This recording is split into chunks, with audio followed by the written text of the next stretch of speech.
All right, so we'll begin our final lecture of the semester. Hopefully it's exciting for you guys. Discussing reproductive physiology. You guys can see here on the first page we've got a picture of fetal development from 4 weeks all the way up to full term, 36 weeks. I'll be honest with you, we're not going to talk a lot about fetal development in this lecture. We're mainly going to lead up to that point. Okay. If you take human development or human growth and development, you're going to get exposed to that in a greater amount. Okay. How many of you guys have taken it? How many of you guys are going to take it? So hopefully some of this stuff will, kind of ring a bell. We'll talk a little bit, but not a whole bunch. Okay. So to get to this point, we first have to form the cells involved in reproduction. Okay, so we're going to begin with reproductive cell division.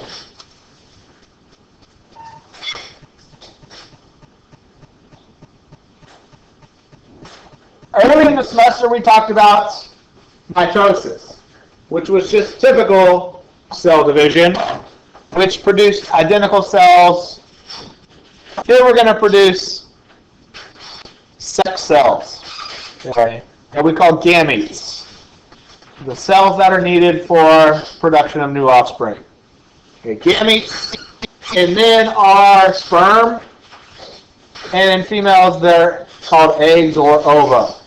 Okay, produced in what we call the gonads. In men, you have the testes, and females, you have the ovaries. Okay. Now, in this figure on the right, which shows kind of a life cycle of humans, we've got our multicellular adults. We describe them as diploid. Okay, and we'll talk about what this stuff in parentheses means in just a second. And we're going to talk here about meiosis, which involves the production of those gametes. Okay. And then those go through the process of fertilization, where the nuclei unite to form what's called a diploid zygote, which is how we begin all our lives. A singular cell, which then goes through cell division for the rest of our lives. One cell becomes two, two becomes four, yada, yada, yada, yada, yada, eventually leading up to the point where we all are as multicellular diploid adults capable of producing our own offspring. Okay. You guys are all at reproductive age, I assume, so we all could be, shown right here. Okay. Sound good? Okay, we've talked about mitosis before. Now we're going to talk about meiosis.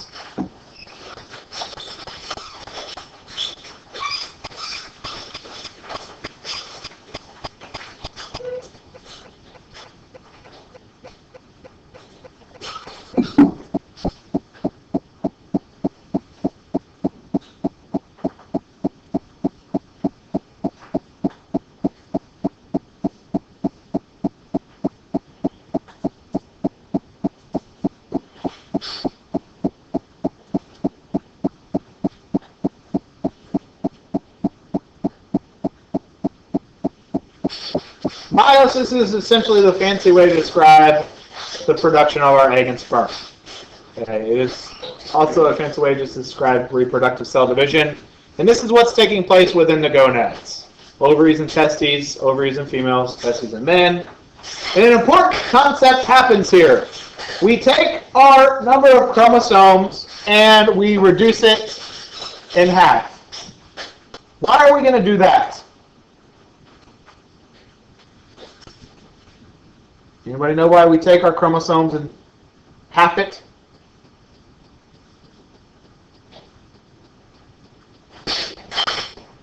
What?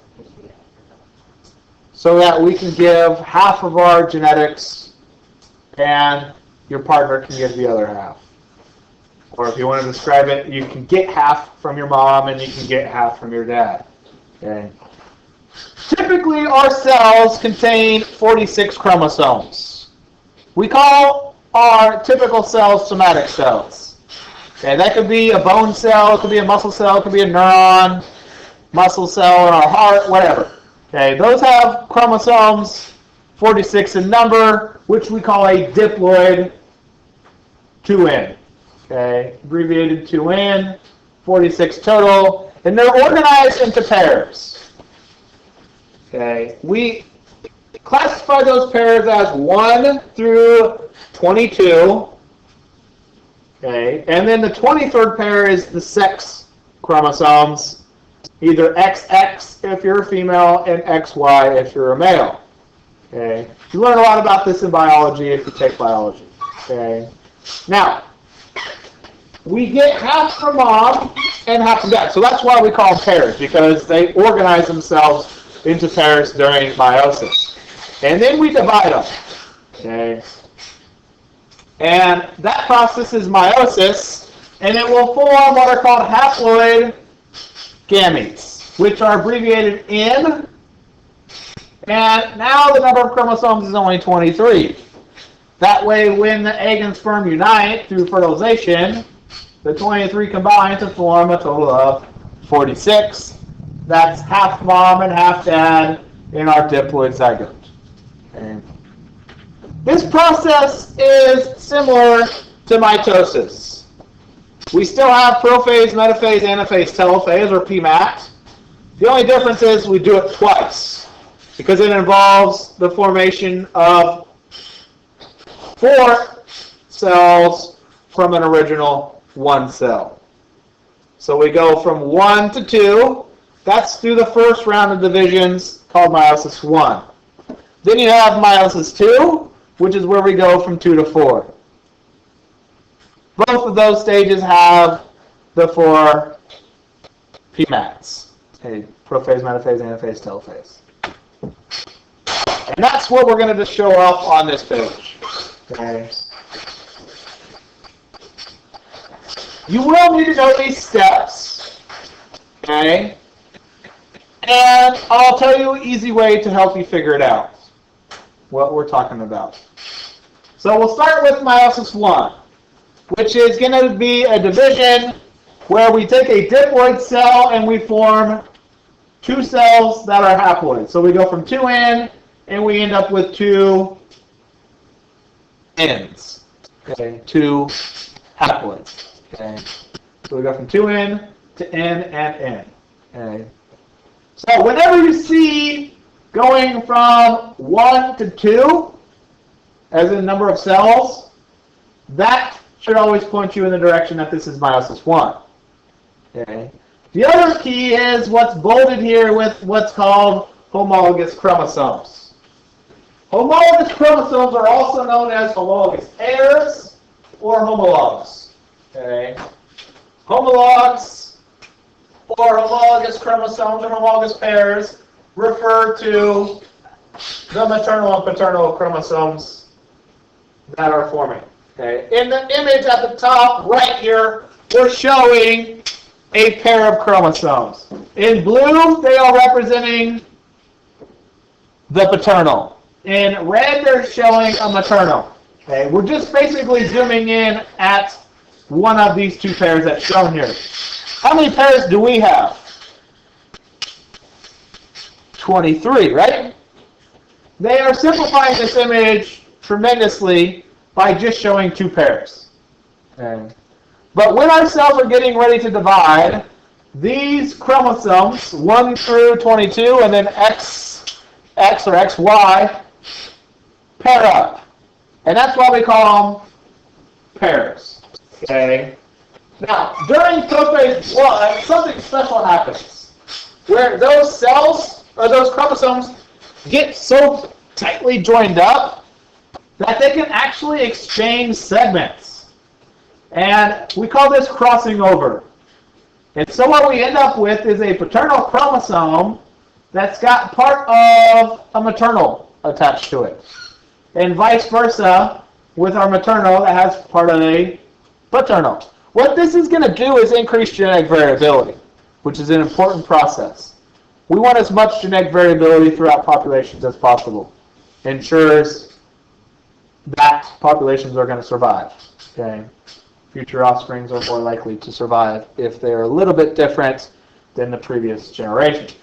something that's talked a lot about in biology as well. Okay. Now, this happens for all the pairs. Okay, increasing variability tremendously. That's what happens during prophase 1. Along with that, we see the nuclear envelope dissolving and the chromosomal or the microtubule spindles starting to form. During metaphase 1, the pairs are aligning down the midline. Okay, notice how this pair has the paternal on the left, whereas this one, the paternal is on the right.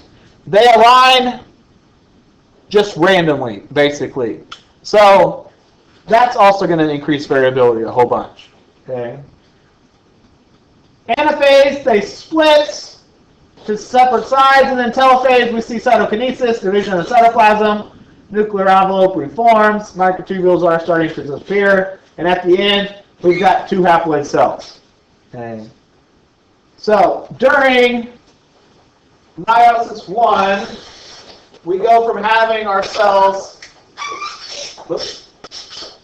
like that to our cells like that.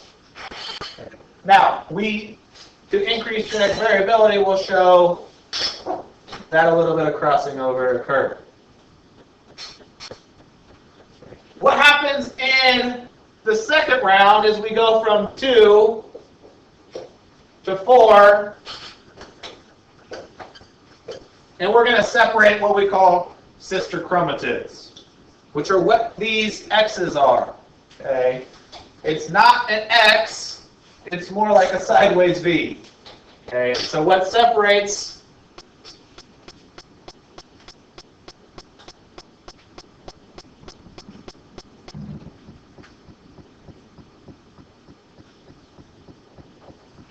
are the sister chromatids.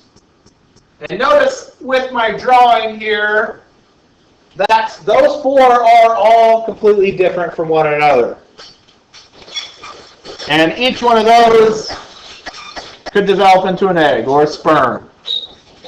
And then they'd have to fertilize with an egg or sperm. Okay.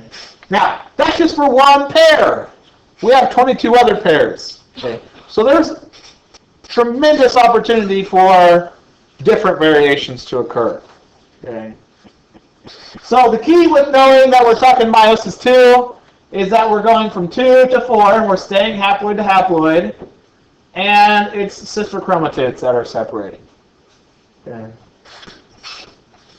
So prophase 2, nuclear envelope starting to dissolve again, spindles are starting to form, aligning down the midline for metaphase 2, separating anaphase 2, telophase 2, we're seeing cleavage furrow develop, so there's cytokinesis, and the nuclear envelope starting to dissolve, or reform, excuse me. All this stuff we've learned about previously, just kind of taking it a little bit farther and a little bit more in depth.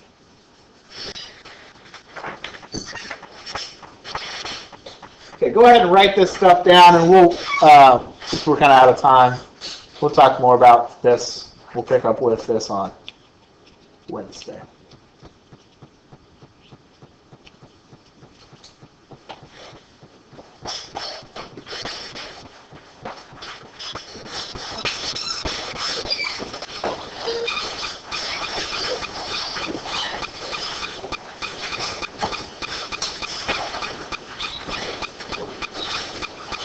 All right, have a wonderful afternoon.